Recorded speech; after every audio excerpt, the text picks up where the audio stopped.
Why do we do assessment?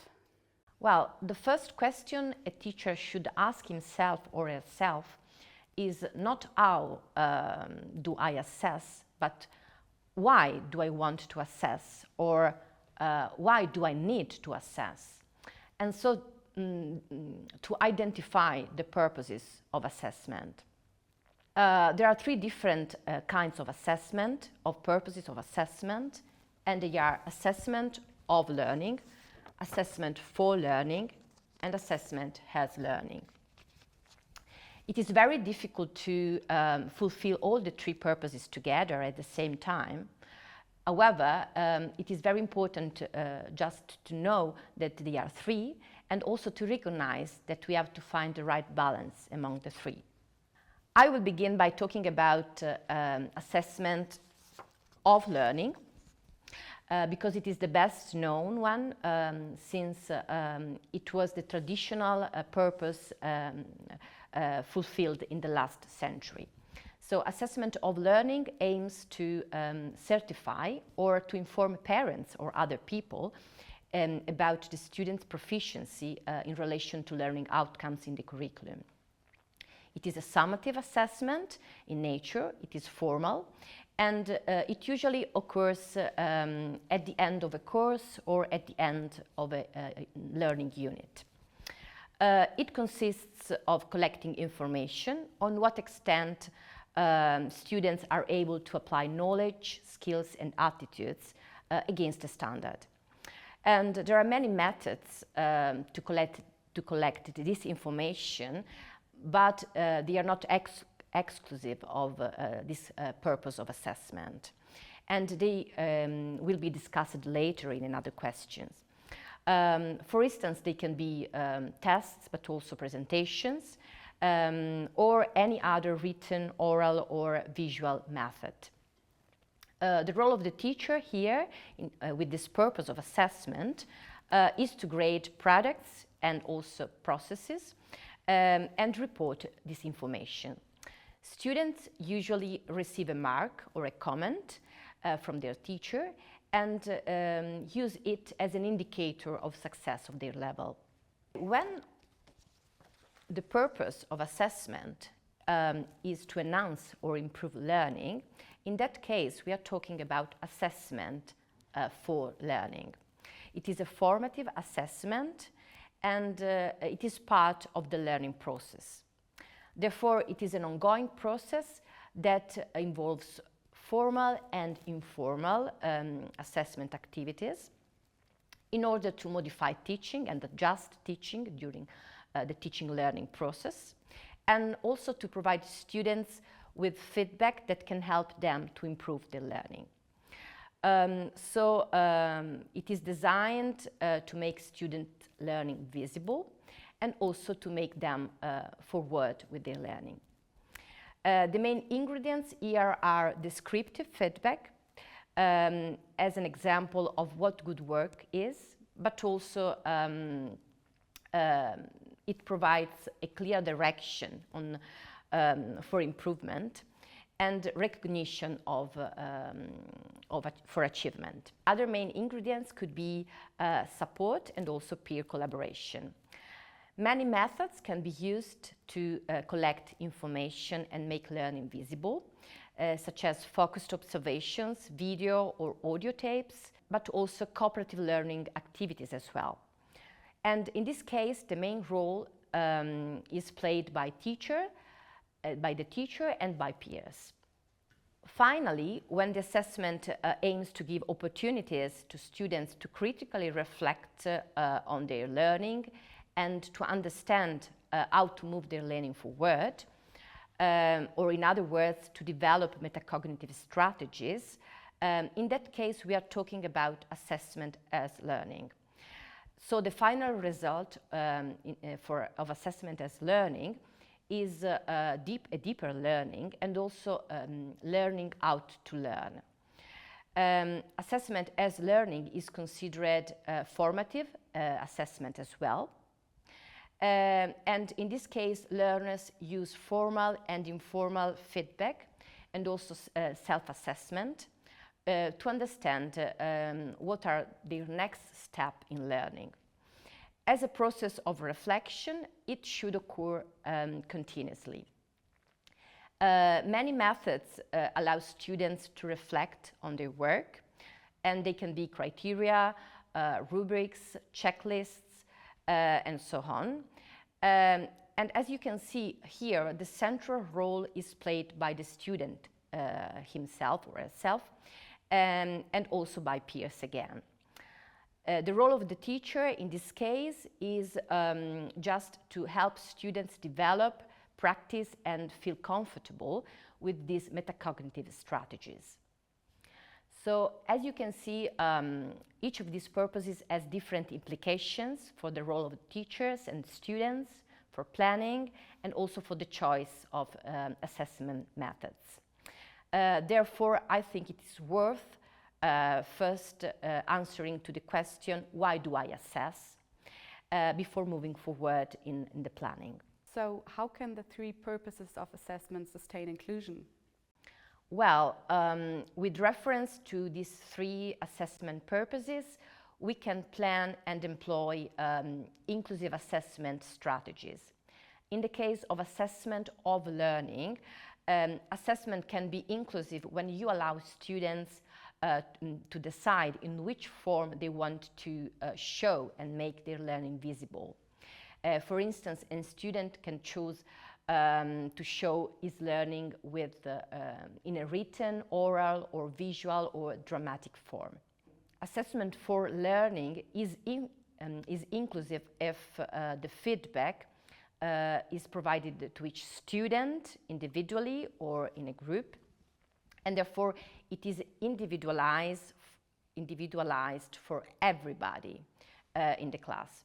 Each student group can receive specific material and guidance to improve their learning. And finally, assessment as learning gives you the foundation to be inclusive. Since students develop metacognitive skills that can help them to be creators of their own learning with their own times and their own strengths. When should assessment take place in the learning process? Time management is one of the most important things to bear in mind when it comes to formative assessment. As the French pedagogist Philippe Pernoud used to say, we cannot introduce formative assessment in a school system without changing it completely from its roots. And in fact, to introduce this crucial change, one of the most important things is how we manage time.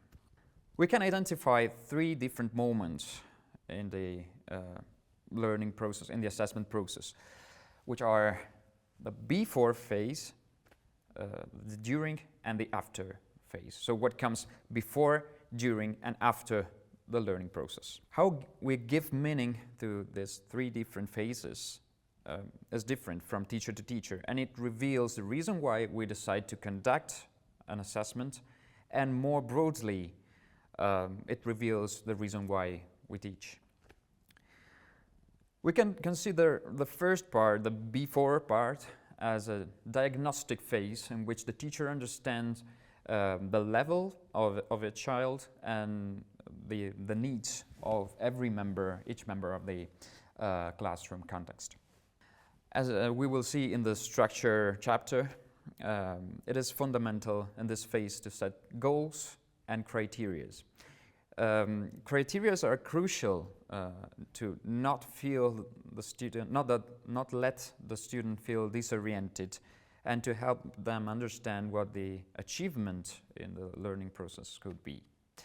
In broad terms, we should consider the first phase, this before phase, as the phase of planning.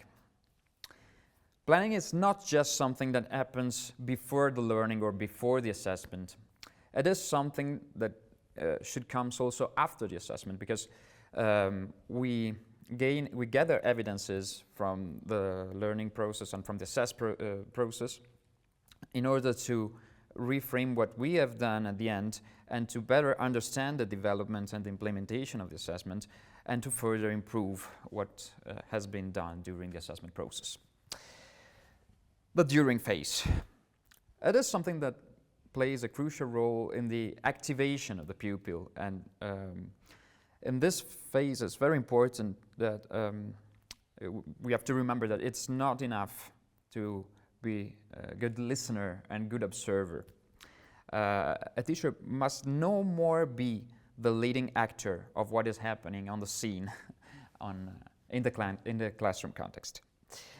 If we want to gather evidence, we have to allow students, in this case, in this phase, to act as much as possible freely, and to move freely in the class, and to explore the context and develop their points of view on the topics that we are assessing during the learning process. Célestin Freinet used to say that everybody likes to choose their work, even though sometimes this choice might not be convenient. And according to this, we have to allow the students to be able to discover their tastes, their inclinations, and their needs. To this aim, tests are probably not the best tool that we could use for, and it is very important to consider observation as something that could help us going in this direction. But we also have to provide documentary evidence after observing it. And we have to bear in mind two important things in this regard, which is you cannot observe everything and you can't document everything. You just have to select the important part of what you are observing and documenting, and you have to do it in the planning phase, so in the phase we just described before. Okay, now the after phase.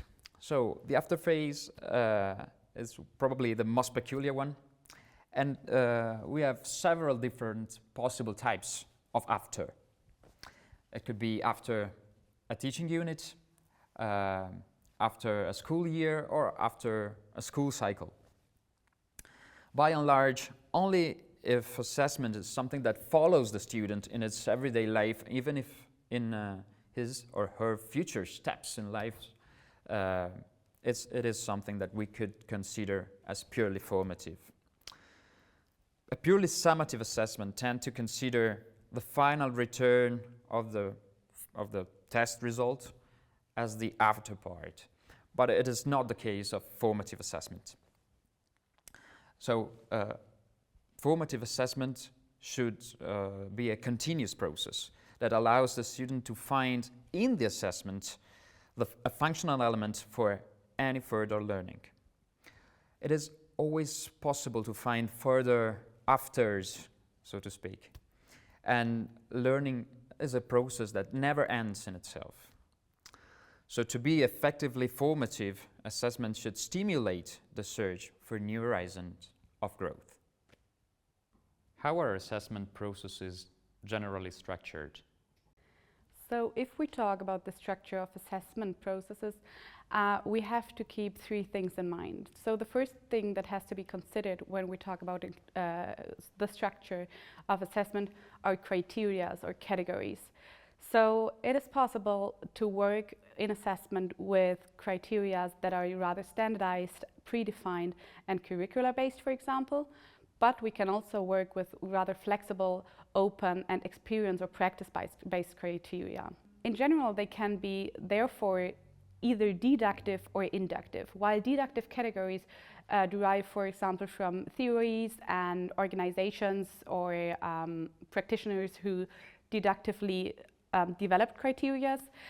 Inductive criteria develop, for example, from practitioners while they're working, while the assessment takes place, or from pupils themselves. While deductive categories in general promise more comparability, for example, they are used for the allocation of resources. Inductive categories might be more suitable. They promise more suitability because they directly refer to the child with which we are working or to the child themselves, and they, like this, might put less stigma on it.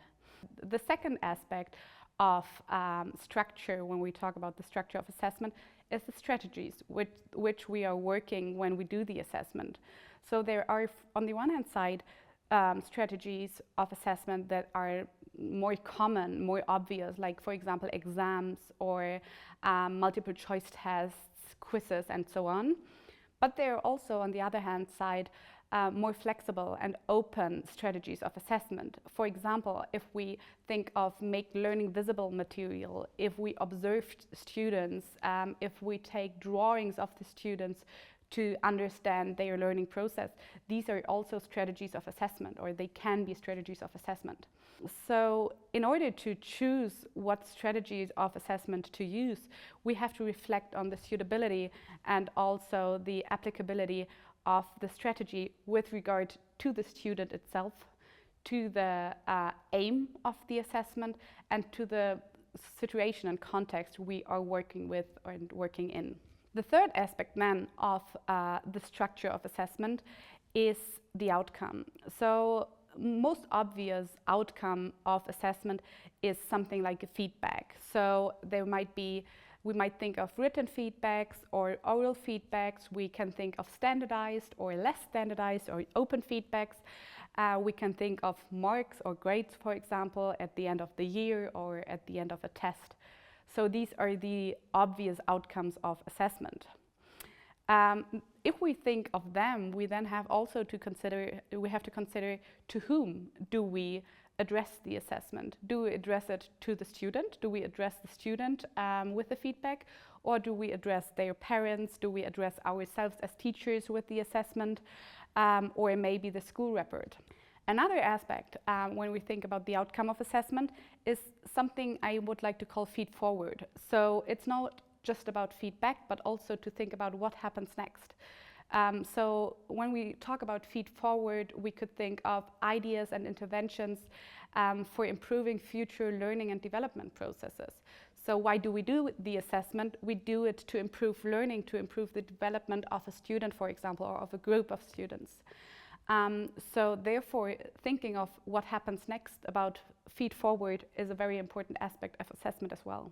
So to put it together, the structure of assessment, if we want to have it as inclusive as possible and to consider the perspective of all means all, we have to be very critically and to reflect very critically about the situation we are working in, the aim, why the assessment takes place, and then we have to think of criteria that are suitable for this child, for this situation, about strategies and about an outcome that reflects this aim.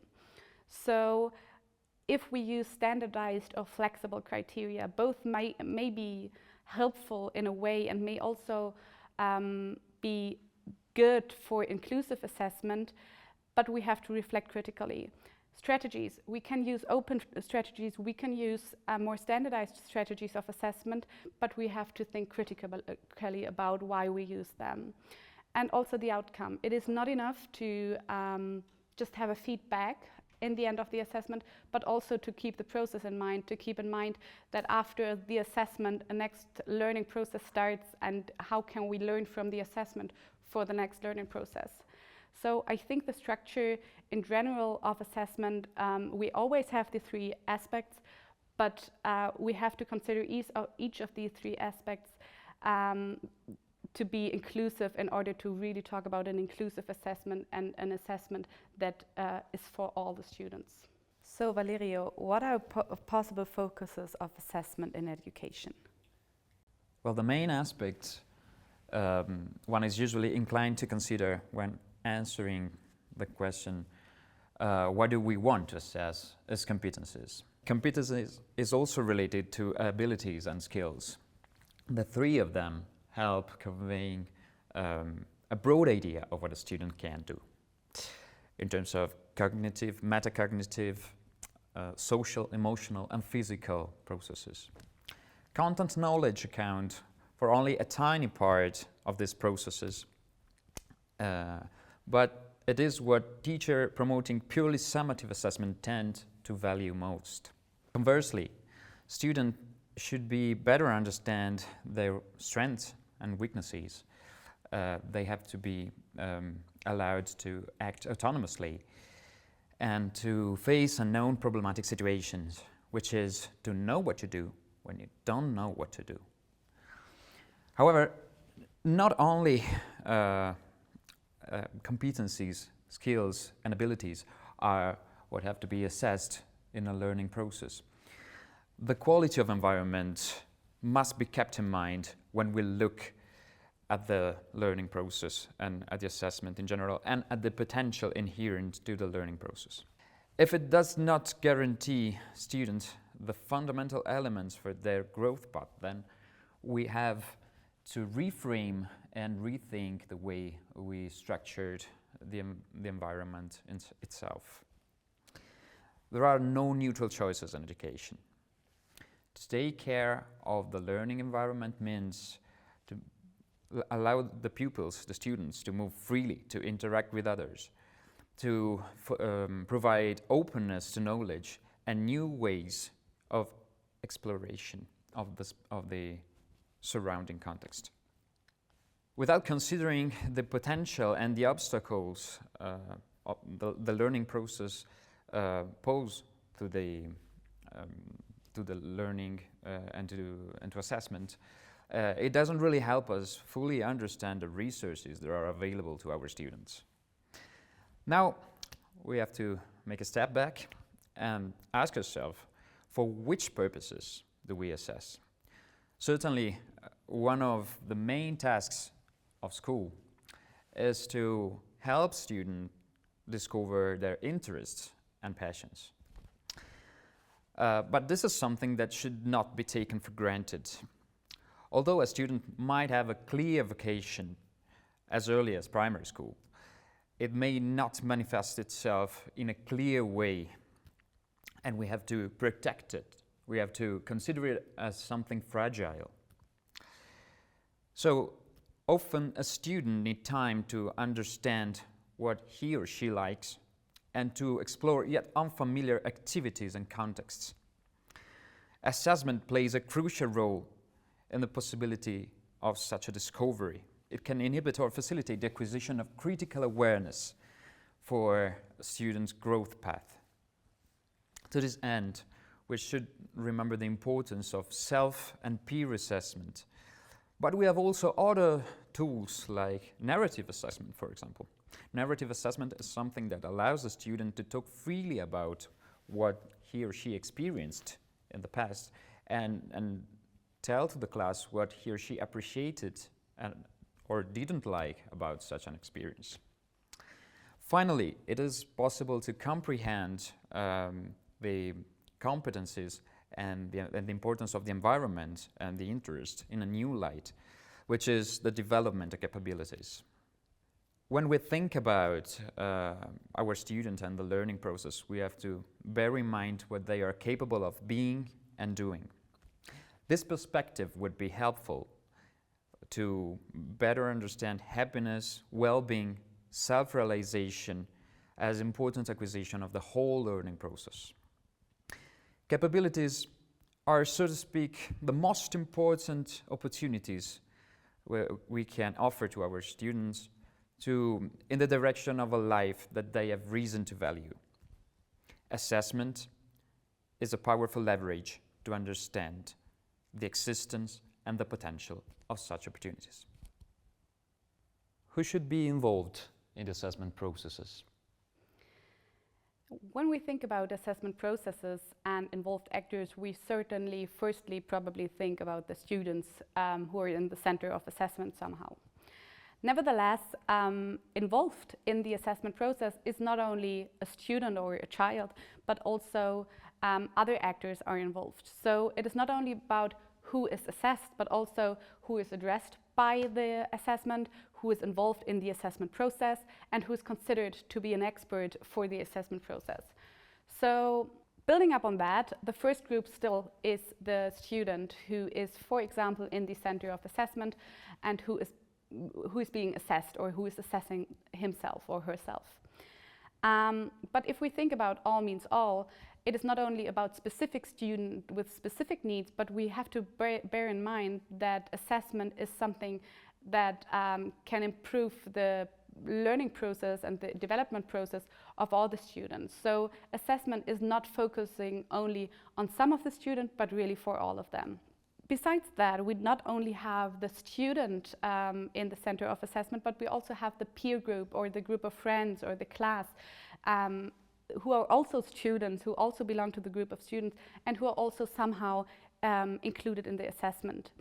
So they can be perceived as experts, for example, but they can also be assessed as a group. So assessment doesn't have to have only one student in the center of attention, but also we could assess a group of students, for example.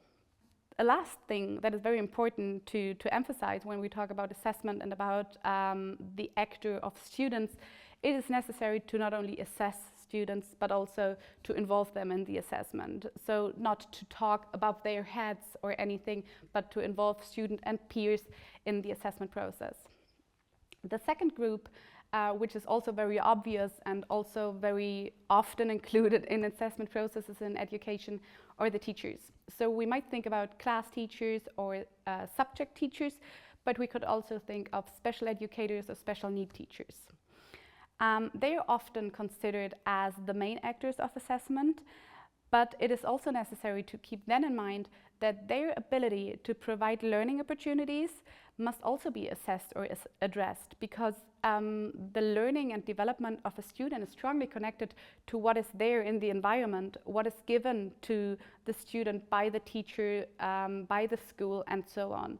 So it is not only the focus on the actor, on the student, but also what does the teacher provide to the student in order to develop and to learn best. So this is also something that can be addressed in assessment. The third aspect or the third group of actors in assessment are parents and or caretakers, legal guardians, and so on. They provide a very different and very important perspective, for example, on the child, as they just interact with the child in a different way than those actors who are only working with the child in school. So it is very necessary to include parents in the assessment process and to recognize their opinions, their perspectives. The fourth aspect of assessment, or the fourth actors that we would like to highlight, are other experts. This might be very diverse in different contexts and also is very different from child to child, from assessment to assessment, because sometimes medical doctors might be included, sometimes healthcare workers might be included, psychologists, social workers, youth welfare, but also teaching assistants may be experts for the assessment process and may be involved in the assessment process in the form that they are considered to be to have important information that can contribute to the assessment. When we think about how to include actors in the assessment process as best as possible in the most inclusive way, we have to emphasize how they can interact with each other in an equal way, and to talk about with each other on an eye level, and to consider all the opinions within the assessment process. So we have to pay attention to the different perspectives and include them then in the outcome of the assessment. Moreover, experts and all the actors are not only part of the assessment process, but they are also in the learning and development process.